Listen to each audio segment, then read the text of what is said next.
maravilhoso do que Deus faz, dos seus milagres que são operados quando nós oramos. Amém, irmãos? Abra sua Bíblia comigo, por gentileza. Eu quero fazer a leitura desse texto no Evangelho de Lucas.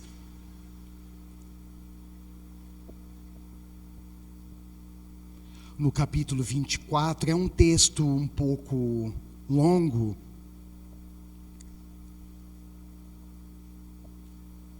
E eu peço que você acompanhe a leitura junto comigo. Eu vou ler na NVI. Evangelho de Lucas, capítulo 24, versos 13 ao 35. Naquele mesmo dia, 2 deles estavam indo para um povoado chamado Emaús, a 11 quilômetros de Jerusalém. No caminho, conversavam a respeito de tudo o que havia acontecido.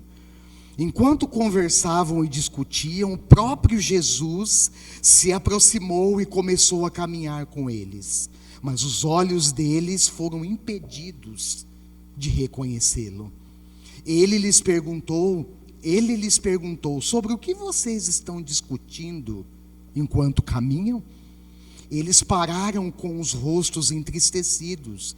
Um deles, chamado Cleopas, perguntou-lhe: você é o único visitante em Jerusalém que não sabe das coisas que ali aconteceram nesses dias? Que coisas? Perguntou ele. O que aconteceu com Jesus de Nazaré? Responderam eles. Ele era um profeta poderoso em palavras e em obras diante de Deus e de todo o povo. Os chefes dos sacerdotes e as nossas autoridades o entregaram para ser para ser condenado à morte, e o crucificaram. E nós esperávamos que era ele que ia trazer a redenção a Israel. E hoje é o 3º dia desde que tudo isso aconteceu. Algumas mulheres entre nós nos deram um susto hoje. Foram de manhã bem cedo ao sepulcro e não acharam o corpo dele. Voltaram e nos contaram ter tido uma visão de anjos que disseram que ele está vivo. Alguns dos nossos companheiros foram ao sepulcro e encontraram tudo exatamente como as mulheres tinham dito, mas não o viram. Ele lhes disse: como vocês custam a entender e como demoram a crer em tudo o que os profetas falaram. Não devia o Cristo sofrer essas coisas para entrar na sua glória? E começando por Moisés e todos os profetas, explicou-lhes o que constava a respeito dele em todas as Escrituras. Ao se aproximarem do povoado para o qual estava indo, Jesus fez como quem ia mais adiante.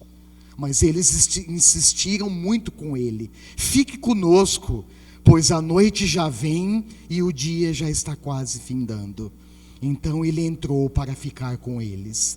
Quando estava à mesa com eles, tomou o pão, deu graças, partiu e o deu a eles.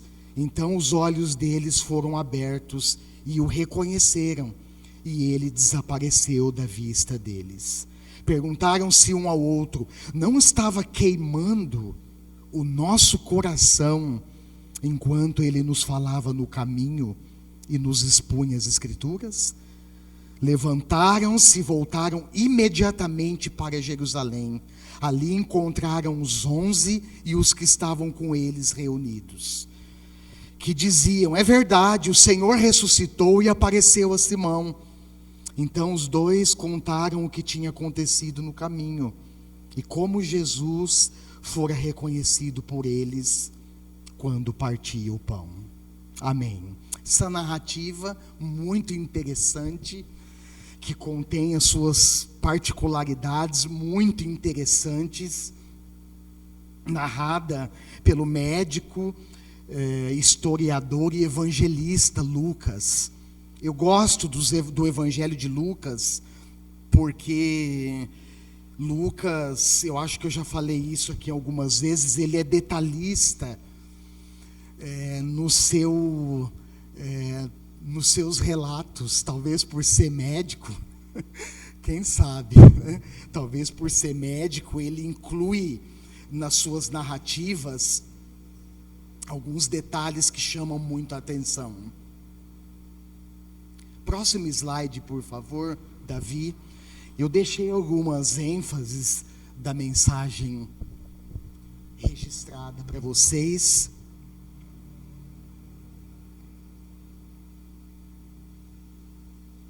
E na medida que eu vou discorrendo a mensagem, você pode então anotar e fazer leitura dos pontos principais. Uma das coisas, irmãos, que eu fiquei pensando quando eu li esse texto e quando estudei e meditei nesse texto das Escrituras, é que todos nós enfrentamos dias sombrios e tristes. É ou não é? Quem aqui, levanta a mão, por favor, eu quero te conhecer e, se possível, no final do culto, sentar do seu lado para conversar um pouquinho. Mas quem aqui nunca teve um dia triste na vida? Por favor, dá um sinal levantando uma das mãos. Quem aqui entre nós nunca enfrentou dias sombrios, de tristeza, aqueles dias, sabe aqueles dias densamente nublados, que é difícil acreditar que pelo menos alguns poucos flashes de luz poderão aparecer e iluminar o nosso dia? Quem aqui de nós? Porém, irmãos, alguns acontecimentos, eles são tão difíceis, é ou não é? Eles são tão dolorosos, que nós somos incapazes de enxergar a solução bem ao nosso lado. Esse dia, quando nós lemos o texto, nós vimos que esse dia chegou para aqueles 2 discípulos. Nós sabemos, quando nós lemos os evangelhos, que Jesus teve muitos discípulos. Ele não teve só os 12, que o acompanharam de maneira mais, numa caminhada mais estreita e mais íntima. Jesus teve vários discípulos, muitos outros. Inclusive muitos outros cujo nome não é conhecido, não foi registrado nas Escrituras. E Lucas, lembra que eu falei que eu gosto dos detalhes dele? Ele fez questão nesse relato, nessa narrativa, de mencionar o nome de um desses 2 discípulos. Ele era chamado Cleopas, e possivelmente, nós não podemos afirmar o que a Bíblia não afirma, o que a Bíblia não registrou, mas possivelmente, quem caminhava ao lado desse Cleopas era sua esposa, que também foi discípulo de Jesus, mas nós não temos essa certeza. Mas o texto diz que esse dia sombrio, esse dia doloroso, havia chegado para esses 2 discípulos. Eles deixaram Jerusalém, possivelmente participando da festa da Páscoa. Nós sabemos que a festa principal que os judeus celebram até hoje é a Páscoa, e que a cristandade celebra até hoje é a Páscoa, lógico, juntamente com o Natal. E a Páscoa é uma celebração que denota, que traz à memória a libertação dos israelitas do cativeiro egípcio. Então, provavelmente, e essa festa, ela tinha uma duração de 1 semana. Então, provavelmente, eles estão regressando de Jerusalém, participando da festa da Páscoa. Mas quando eles voltam, ao invés de retornarem com um coração jubiloso, depois de 1 semana de festa, imagina, eles regressam entristecidos. Talvez uma grande proporção de decepção preenchia o coração desses 2 discípulos. E eles então caminhavam para um povoado, cuja localização geográfica não é muito certa pela geografia bíblica. Há uma série de dificuldades de identificar esse povoado com alguns outros que haviam ali na região, mas eles estão voltando, caminhando para esse povoado que Lucas também identifica como Emaús. Jerusalém, nessa época, era governada pelos romanos, nós sabemos disso, e o Império Romano, ele usava a sua força militar para adquirir benefícios próprios e expandir o seu império. E um desses exemplos é a cobrança de impostos, nós sabemos disso, que era praticada pelos romanos. Eles designavam judeus, atribuíam a eles essa função, eram os conhecidos publicanos. E por isso eles eram mal vistos pelos seus compatriotas, muitos eram considerados os traidores da pátria, porque a maioria deles eram judeus, como eu disse, recrutados pelos romanos para esse trabalho. No Evangelho de Lucas, no capítulo 19, se você voltar um pouquinho as páginas da sua Bíblia, você vai ver que Lucas registra ali o encontro de Jesus. Até essas semanas atrás nós ouvimos aqui, eu trouxe uma mensagem para a igreja baseado nesse texto de Lucas 19, que marca o encontro de Jesus com o chefe dos publicanos, chamado Zaqueu. Lembra?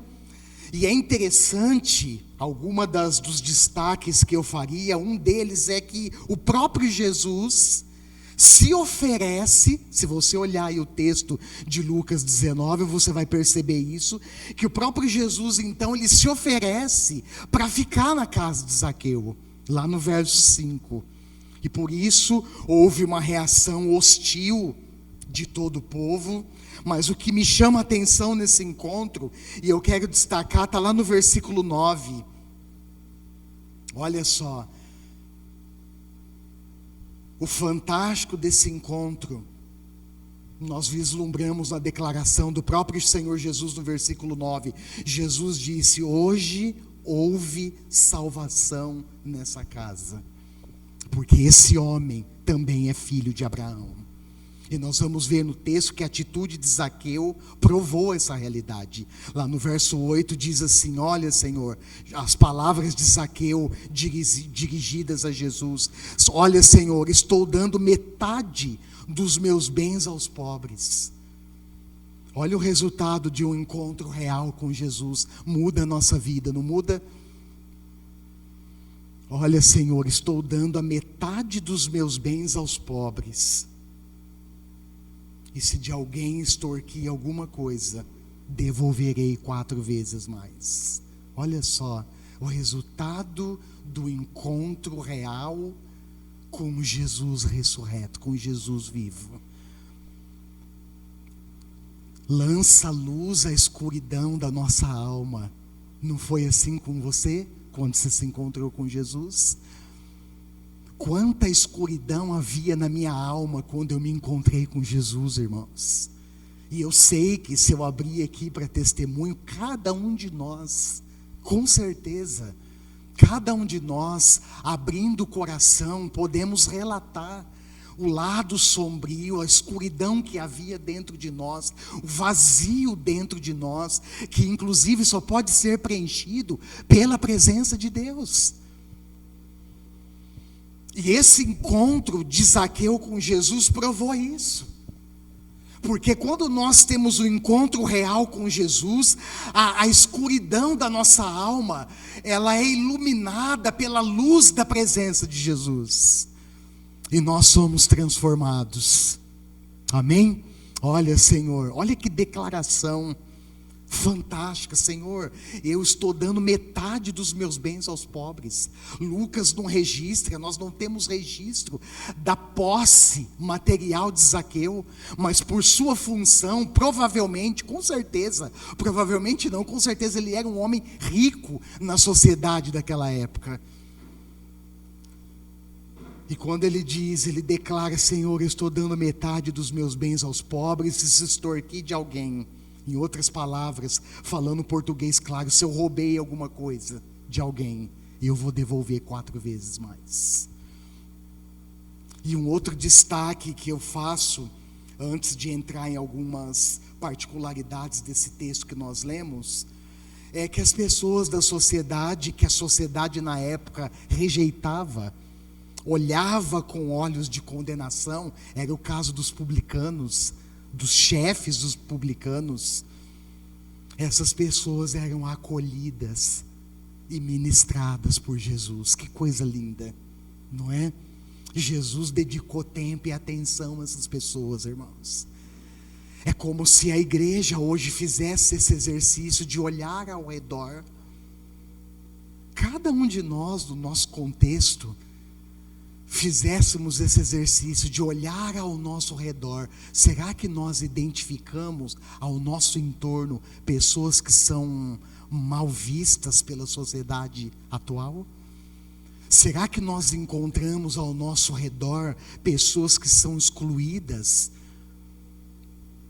pelo atual script da sociedade atual? Será que nós encontramos essas pessoas? Com certeza nós encontramos. E o que nós aprendemos no exemplo de Jesus Cristo, irmãos, é que Ele dedicou tempo e atenção para ministrar o coração dessas pessoas. Certamente, o texto, os registros dos evangelhos não fica registrado outras ocorrências na vida de Zaqueu, mas eu tenho certeza que a partir desse encontro com Jesus, a vida de Zaqueu nunca mais foi a mesma. E eu tenho certeza que o seu encontro com Jesus, a partir do seu encontro com Ele, a sua vida também nunca mais foi a mesma. Amém? É isso? Amém. Glória a Deus.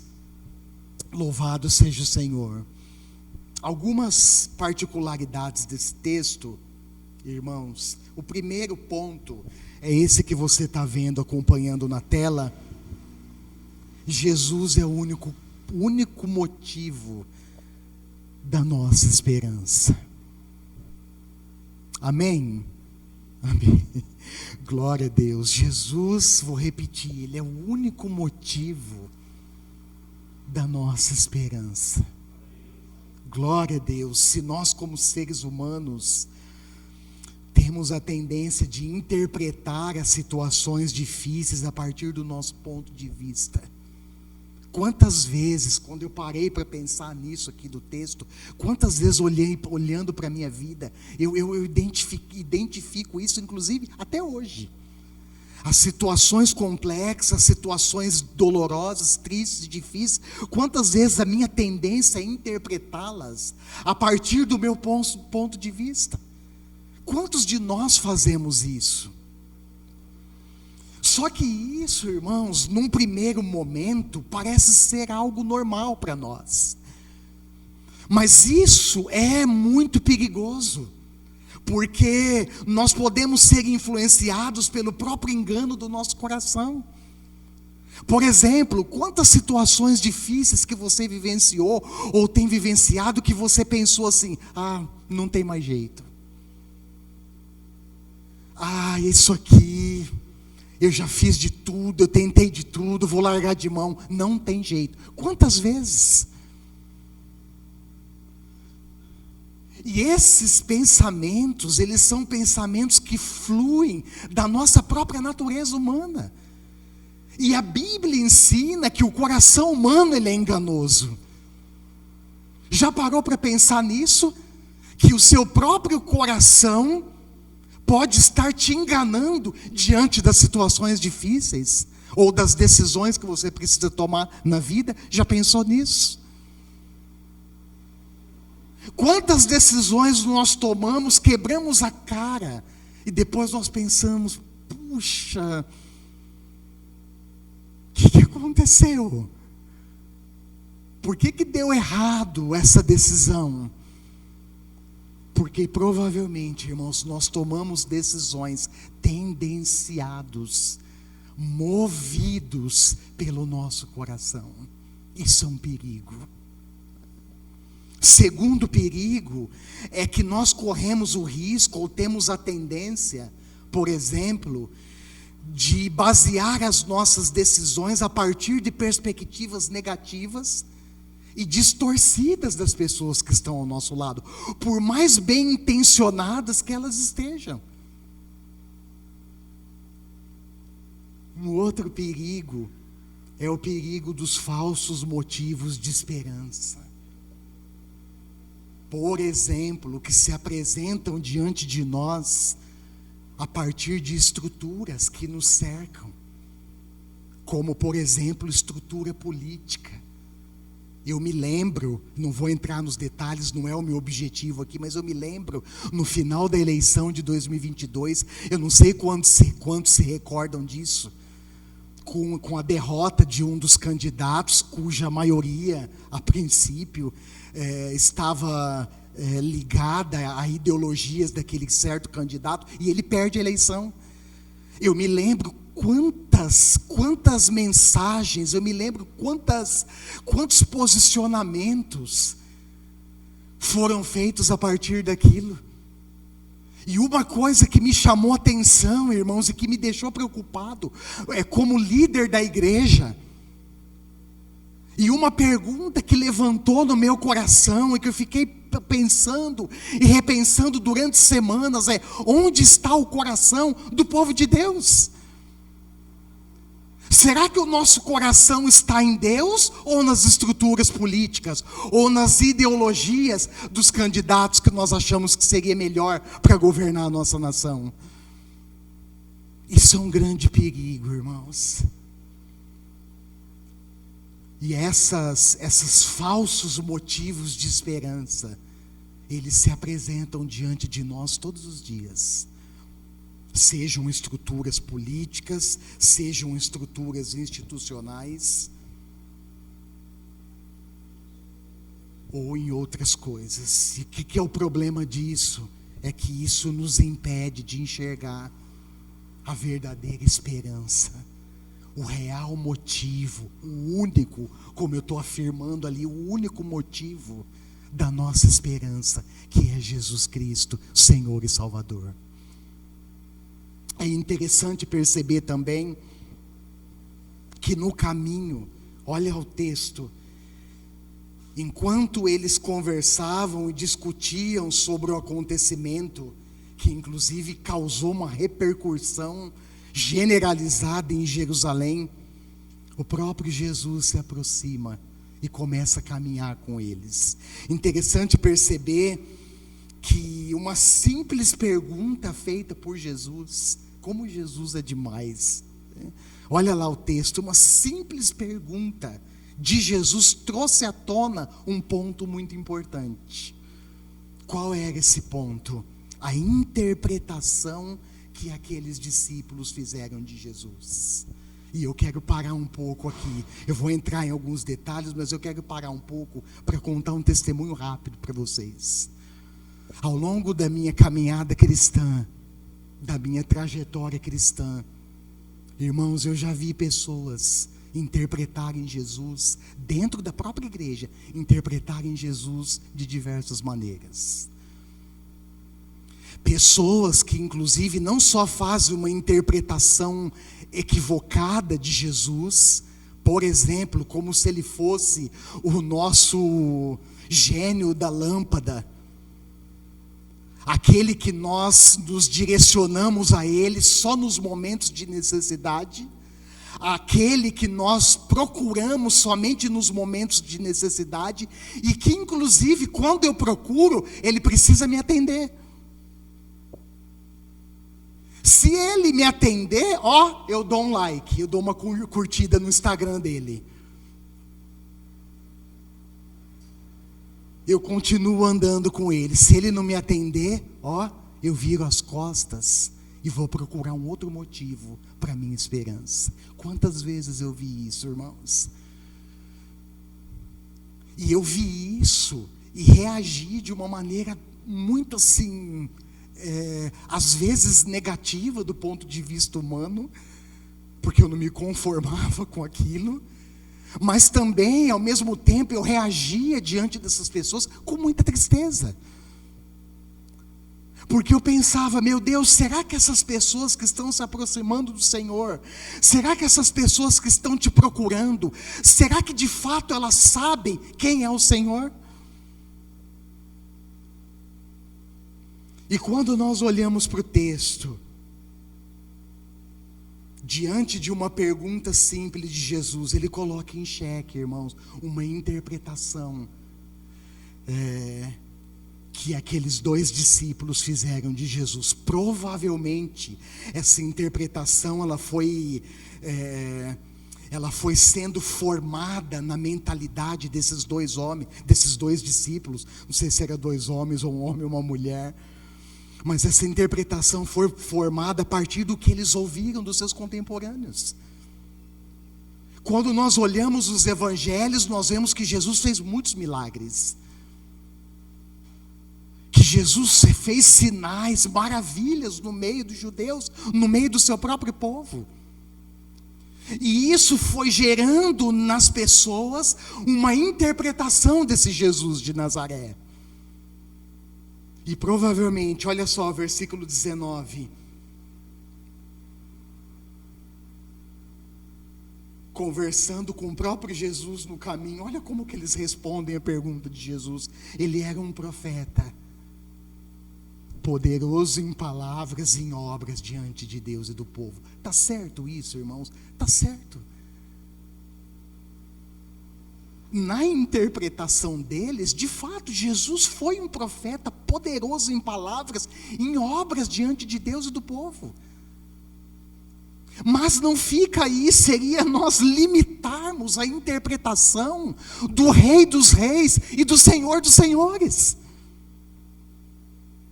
Eu lembro aqui, falei agora há pouco, que a interpretação ela é formada, ela é construída a partir de pensamentos, daquilo que nós ouvimos a respeito de algo ou de alguém.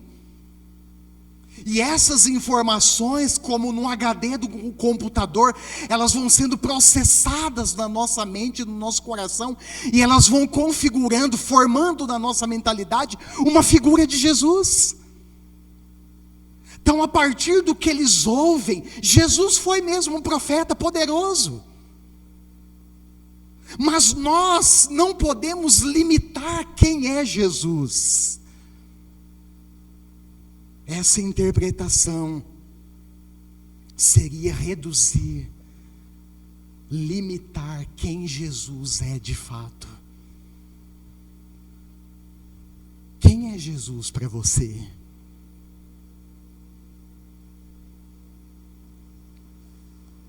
Quem é Jesus para nós?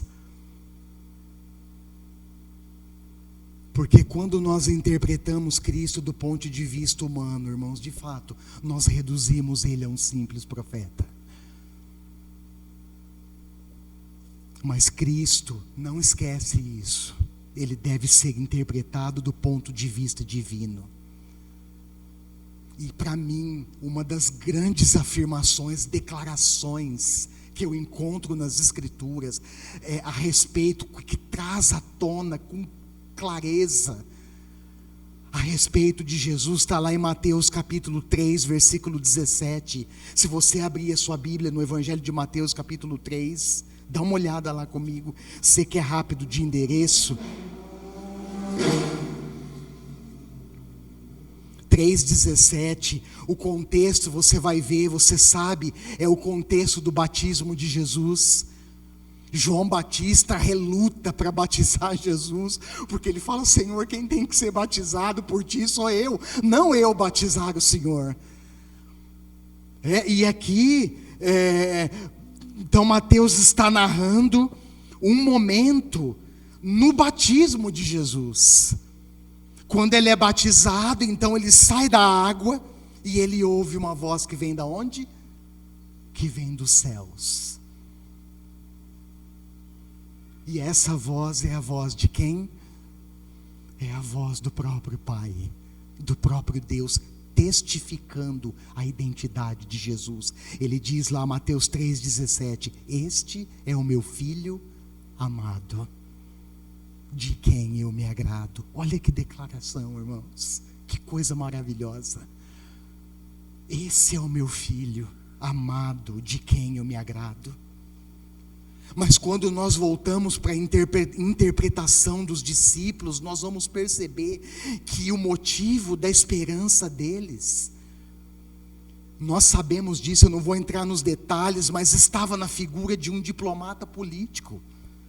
Nós sabemos ao longo da história, não vou entrar também nos detalhes, não dá tempo, e não é o objetivo aqui, que houveram guerras, rebeliões dos próprios judeus contra os impérios instituídos. Nessa época era o Império Romano, porque na interpretação, na configuração que foi sendo desenvolvida no coração e na mentalidade dos judeus, eles esperavam a figura de um diplomata político poderoso, cuja influência e o poder seria capaz de libertá-los do jugo do Império Romano e devolver então a hegemonia a Israel e devolver a liberdade política e religiosa a Israel.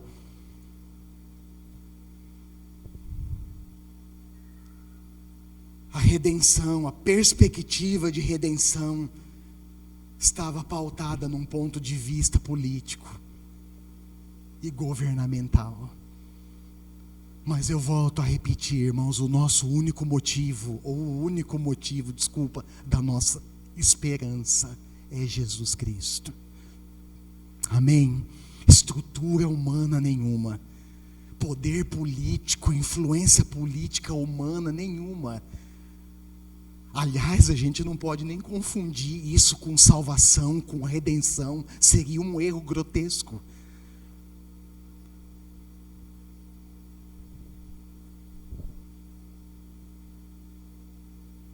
A verdadeira libertação está em Jesus Cristo e acontece quando nós cremos em Jesus.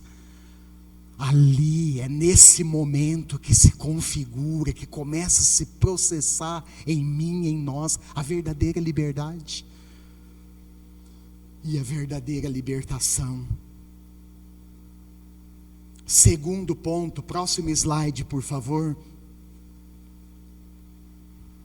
Isso. É o coração queimando no caminho. Irmãos, olha para o texto aí de novo de Lucas 24. Deixa eu voltar lá porque eu saí aqui.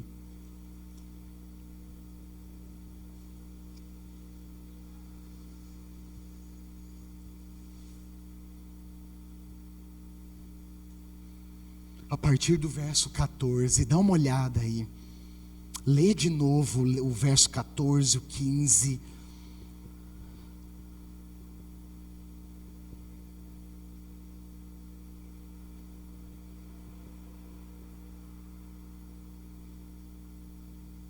Mas o verso-chave é o 32, dá uma olhada lá. Perguntaram-se um ao outro, não estava queimando o nosso coração enquanto ele nos falava no caminho e nos expunha as Escrituras?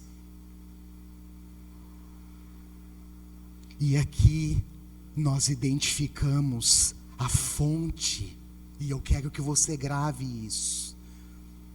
A fonte essencial que alimenta a chama dentro do nosso coração. Essa fonte é a presença de Jesus e a sua palavra. Sabe como que o nosso coração queima pelo caminho? Quando o nosso coração é alimentado pela presença de Jesus e pela sua palavra. Irmãos, isso é tão importante. Parece que para nós cai naquele exercício do ABC do dia a dia, mas que na prática, quando nós paramos de fato para avaliar qual é a nossa postura diante dessa fonte essencial, nós percebemos as sérias debilidades que nós encontramos as sérias dificuldades para alimentar, para manter o nosso coração queimando ao longo do caminho, através disso aqui, da presença de Jesus e da sua palavra. E eu tenho conversado, acompanhado pessoas ao longo desse ano, e uma das grandes preocupações que eu tenho na função pastoral, no cuidado pastoral com as pessoas, cai ou recai, especialmente nessa fonte. Porque quantas pessoas eu vi ao longo do caminho, eu testemunhei ao longo do caminho, cujo coração foi se esfriando ao longo do caminho, sabe por quê? Porque elas perderam, porque elas negligenciaram, não é nem perderam, elas negligenciaram a fonte essencial que ao longo do caminho aquece a nossa alma. E essa fonte essencial é a presença de Jesus. Essa fonte está ligada à sua palavra. O texto diz, eu acho isso fantástico na narrativa de Lucas, que Jesus, começando pelos profetas, olha só, olha lá o texto, versículo, deixa eu achar aqui, versículo 27, olha lá, e começando por Moisés. Será que Jesus conhecia as Escrituras?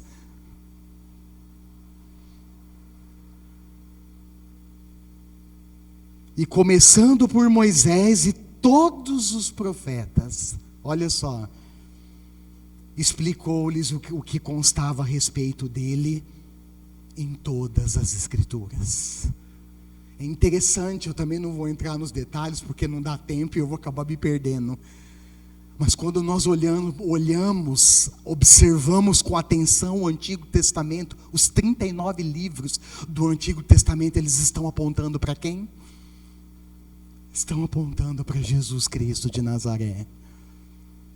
E é interessante porque Jesus expõe, eu fico imaginando, irmãos, que aula.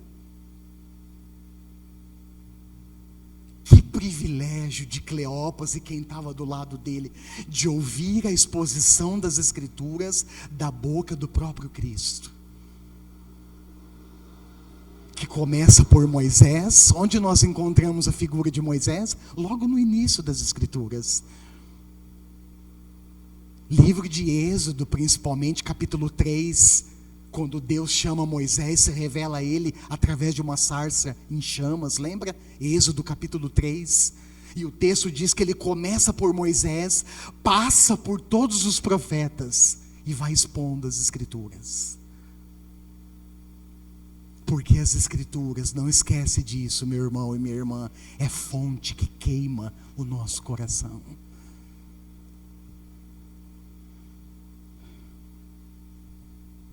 No longo caminho que nós, de fé ou da fé, que nós precisamos percorrer, irmãos, o que realmente fará a diferença é caminhar com Jesus e caminhar com a sua palavra. Como é que tem sido essa relação com você ao longo da sua caminhada?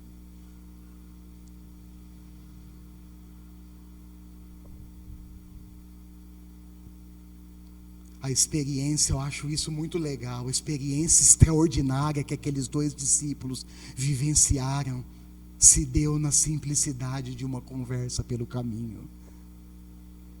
E eu fiquei pensando, irmãos, que as experiências espetaculares, elas são resultado da nossa fidelidade naquilo que é simples.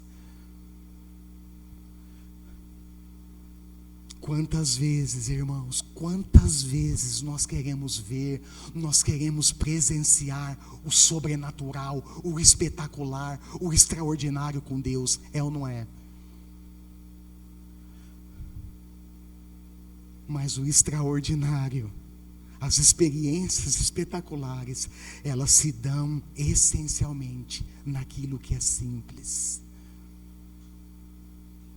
Na sua caminhada com Jesus dia a dia, Ao levantar pela manhã, se aproximar dele, fazer a sua oração matinal, abrir as escrituras, fazer o seu devocional diário, é nisso que está as nossas experiências extraordinárias. E muitas vezes nós almejamos coisas extraordinárias que nem mesmo nós conseguimos descrever o que seria esse extraordinário. E negligenciamos o essencial. O essencial. Só que não para por aí, irmãos. Chama atenção no texto a reação dos discípulos, e eu quero falar um pouco disso. Quando o coração queima, os pés aceleram para proclamar o Evangelho. Amém?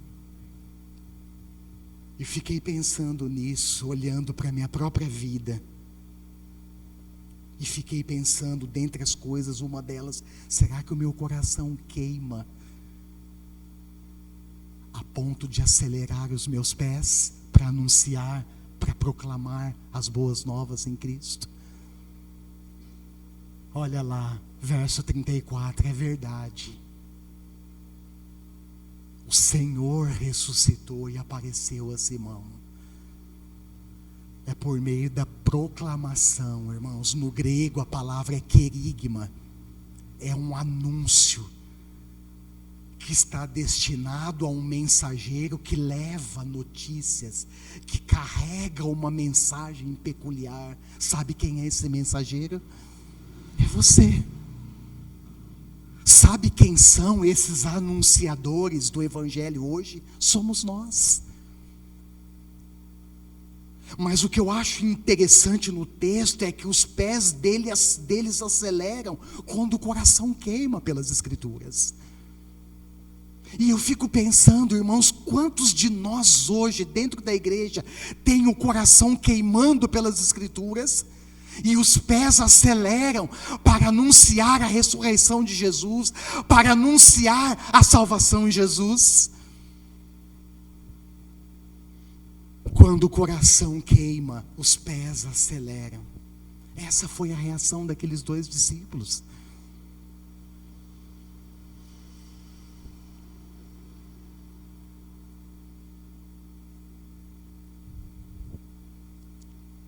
A proclamação continua.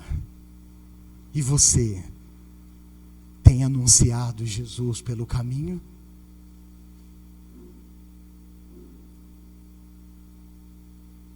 Essa é uma das missões que Deus delegou à igreja, irmãos.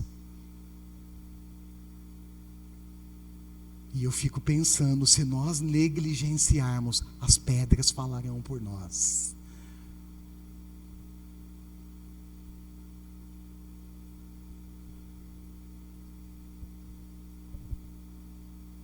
Enquanto andamos, não esqueça disso.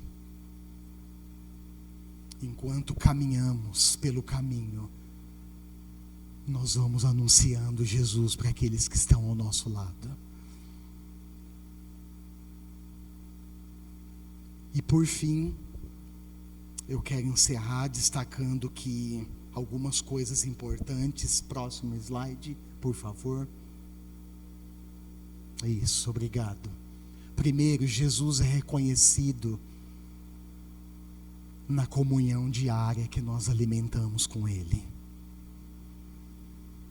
Às vezes, irmãos, nós podemos declarar o nosso amor por Deus. Eu tenho conversado com algumas pessoas ao longo da caminhada, e é interessante, ao mesmo tempo eu me questiono, porque as pessoas falam, pastor, eu amo Jesus. Eu amo Jesus. Mas quando eu olho para a vida de algumas dessas pessoas, irmãos, eu percebo que nem na igreja essas pessoas não estão. E eu fico pensando, como assim? Se eu amo Jesus, logo eu estou ligado ao seu corpo, que é a igreja. E hoje nós vivemos um cenário cristão tão conturbado, irmãos, que tem se levantado ondas ideológicas no meio da igreja, afirmando que nem a igreja não é necessário mais, que a igreja sou eu, onde eu estou está a igreja. Que conversa fiada que é essa? A igreja somos nós. A igreja, na descrição, na figura bíblica, ela é o corpo de Cristo. Ora, o corpo é feito de um só membro. Nós lemos ontem o texto de Paulo aqui, 1 Coríntios capítulo 12. O corpo, ele é formado de vários membros. E a integração desse corpo se dá quando nós estamos juntos, quando nós estamos conectados.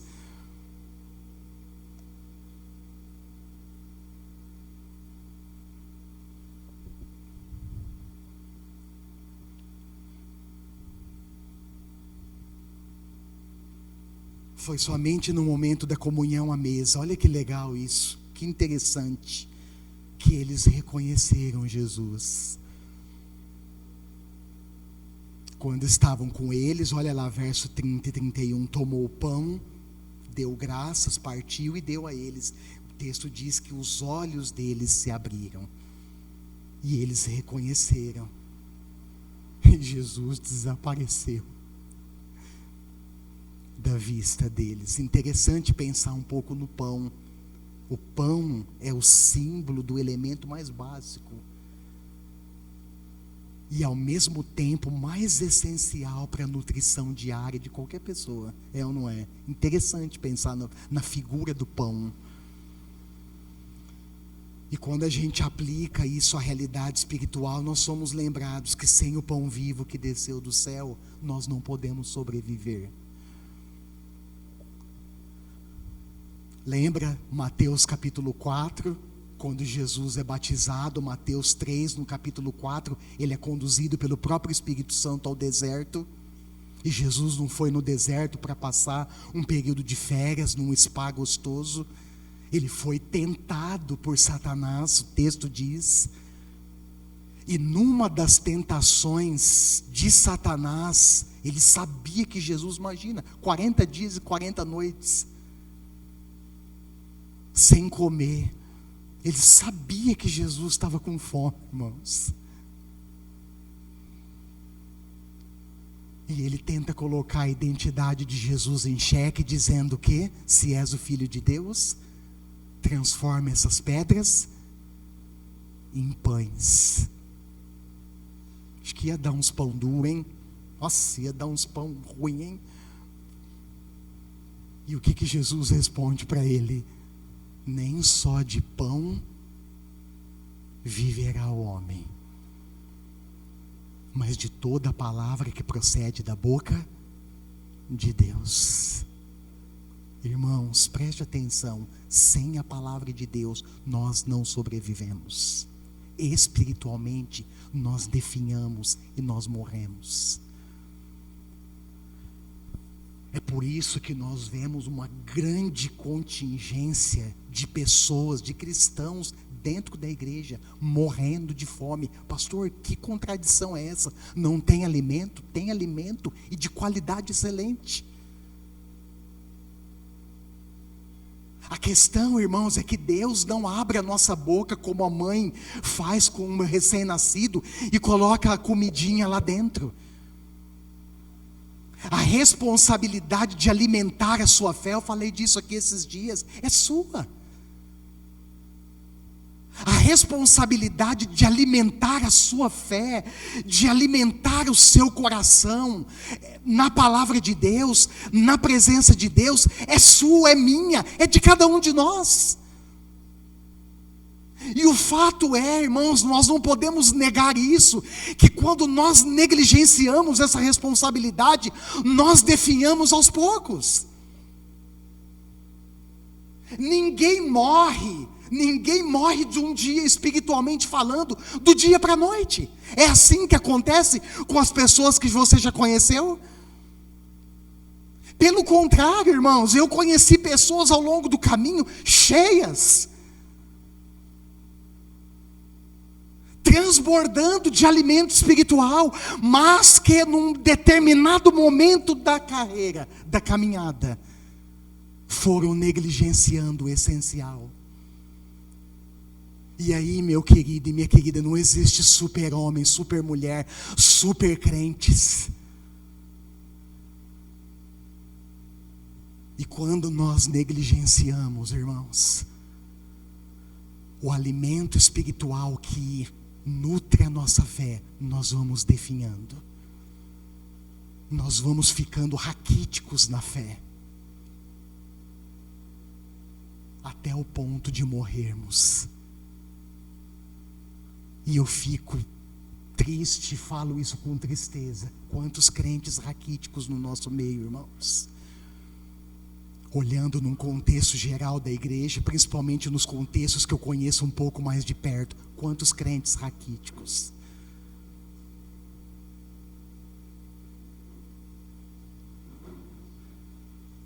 Quantos crentes definhando na fé.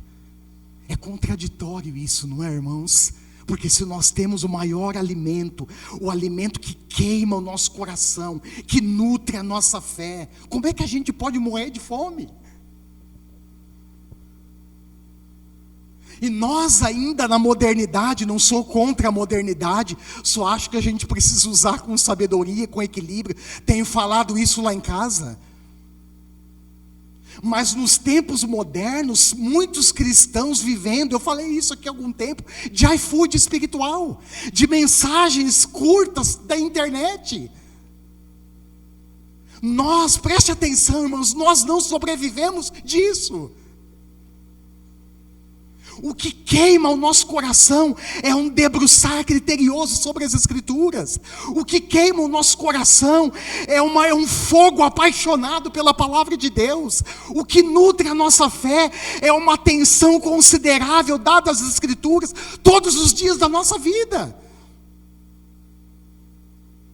E algumas pessoas que caminham mais perto de mim têm me perguntado: pastor, como é que o senhor sobrevive? Diante de tantas lutas, diante de tantas adversidades, irmãos, eu só tenho uma resposta para dar para vocês. Eu sobrevivo por causa da presença de Deus e da sua palavra. Talvez você está olhando para mim aí sentadinho, bonitinho, perfumado, pensando: o pastor, deve ser fácil orar, deve ser fácil ler as Escrituras. Para mim é difícil, tanto quanto é difícil para vocês, irmãos. Paulo escrevendo aos Gálatas, lembra o que ele diz, se eu não me engano, no capítulo 5, ou capítulo 3 de Gálatas, ele diz que a nossa carne, a nossa natureza carnal humana, ela milita contra as coisas do Espírito. Como eu queria, irmãos, levantar todos os dias cedo, como eu queria, com aquele desejo de ler a palavra. Ai, meu Deus, como eu queria levantar todos os dias cedo, irmãos, com um desejo queimando no meu coração para orar, como eu queria. Mas você pensa que é assim? Não é assim. Há uma luta travada todos os dias, carne e espírito, carne e espírito. E a grande questão é que vai vencer essa luta aquele que nós alimentamos mais. Se você alimenta o seu espírito, tenha certeza, você vai viver pelo espírito. Se você alimenta a sua carne, você vai viver das coisas da carne. Mas uma coisa é certa, irmãos, não há compatibilidade entre natureza humana e espiritual. É por isso que em João capítulo 3, quando Jesus conversa com Nicodemos, ele diz a Nicodemos o negócio seguinte: não basta ser religioso. Nicodemos, o negócio seguinte, não basta fazer parte da elite religiosa aqui em Jerusalém. Para entrar no reino de Deus precisa nascer de novo.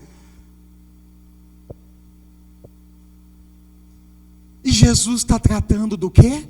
Do nascimento espiritual, que é operado pelo Espírito Santo em nós.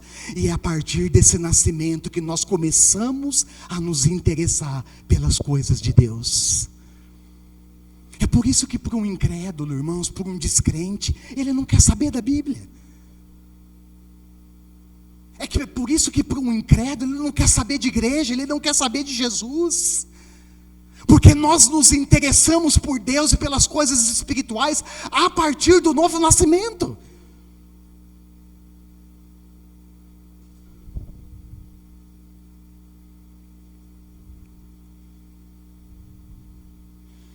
É sua necessidade e responsabilidade se alimentar da comunhão com Deus todos os dias. Vai enfrentar a luta, vai.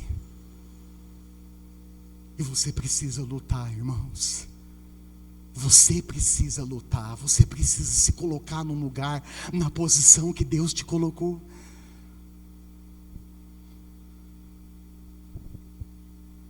Essa intimidade, eu lembro também que o pão, o sentar à mesa na cultura judaica, convidar alguém para fazer uma refeição junto, era sinônimo de intimidade.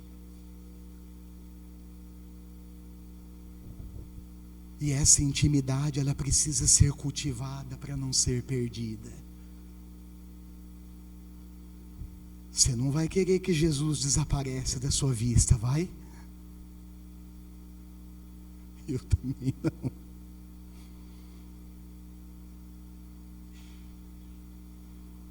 Cultive diariamente sua comunhão com Ele, alimente e se alimente da sua presença e da sua palavra. É isso que vai manter o seu coração queimando durante o caminho. Quando eu estava escrevendo isso, irmãos, eu fiquei pensando. E inclusive foi motivo da minha oração, e eu vou sugerir para nós aqui no final que seja motivo da nossa oração, orar para que o nosso coração queime por Deus e por sua palavra todos os dias da nossa vida. Eu quero ser aquele velhinho, irmão, se Deus me permitir, sentado na cadeira de roda na frente de casa, com uma boinazinha na cabeça, barba feita, de preferência magro, de preferência com boa saúde. Vai configurando na sua mente o Fábio velhinho, com 90 anos de idade. Aqueles velhinhos que os filhos botam, eita, espero que não seja assim com os filhos. Lá em casa eu já falei, irmãos, para os meus filhos, não quero dar trabalho para vocês na velhice, eu vou pedir um favor. Se eu for dar trabalho para vocês, me põe no asilo. Sabe por quê? Eles assustaram. O pai, que isso, credo? Falei, não, sério, põe eu no asilo. Ah, por quê? Falei, pelo menos no asilo eu evangelizo os velhinhos. Aqueles que estão quase com o pé na cova, pelo menos morre e já vai para o céu. Mas eu quero ser, irmão, se Deus me permitir, aquele velhinho sentado na cadeira de roda, ou no balanço na frente de casa, com a boinazinha, um óculos estiloso, que as pessoas olham de longe e não dá nada, mas o coração queimando por Jesus e pela sua palavra. Eu quero, irmãos, eu oro por isso. Só que aí eu me lembro que quem acende, quem atiça o fogo, quem mantém o fogo vivo, essa responsabilidade, sabe de quem que é? Ela é minha, ela é sua. Ela é de cada um de nós, irmãos. Pastor, eu posso esperar o Espírito atiçar o fogo, soprar o fogo? Pode, ele pode fazer isso. Isso pode ser um extraordinário, irmãos, mas no dia a dia, a responsabilidade é sua, ela é minha, ela é de cada um de nós. E aí, para fechar, eu fiquei pensando em algumas coisas. Interessante pensar nessa teologia do corpo, essa conexão entre coração e pé. Humanamente falando, a gente pensa, que conexão que tem coração e pé, que doideira, que coisa esquisita é essa? Mas é interessante que no texto há uma conexão íntima entre coração e pé. Olha só, os pés acelerados é fruto de coração que queima pelas Escrituras. Seu coração está queimando? Os pés acelerados é fruto de uma consciência cristã saudável e responsável. Irmãos, não há tempo a perder. Muitas pessoas estão perdidas e precisam ouvir o Evangelho. Não há tempo a perder. Cada dia, cada hora, cada minuto que passa, as pessoas estão perdidas sem Jesus. Os pés acelerados é fruto daqueles que creem que o Evangelho é o poder de Deus para a salvação de todo aquele que crê. Romanos 1,16. Amém? Feche seus olhos por um instante. Aqueles que vão acompanhar a mensagem, espero que você seja também de igual forma encorajado e despertado pela palavra de Deus. E nós que permanecemos aqui, eu quero orar junto com vocês, irmãos. E o motivo da minha oração à tarde, enquanto eu finalizava a mensagem, foram dois, que na realidade se traduzem em um.